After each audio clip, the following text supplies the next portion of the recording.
కొరకు రాయించిన పుస్తకంగా చూస్తే ఒకవేళ దీన్ని మనం నేర్పించామనుకో మనకు లోబడి ఉంటారుగా, అంటే ఒక మంచి విషయమే కదా.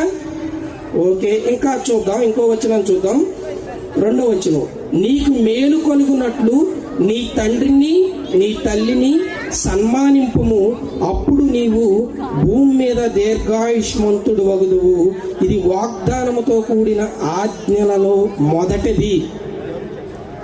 తల్లిని తండ్రిని సన్మానించే వాళ్ళు ఎంతమంది ఉన్నారు సమాజంలో? ఒకసారి ఆలోచించండి, అసలు ఒకసారి ప్రాక్టికల్ చేసి చూడండి. నిజంగా ఆ పిల్లలు తల్లిదండ్రిని సన్మానించినప్పుడు వాళ్ళు చాలా హ్యాపీగా ఫీల్ అవుతారండి.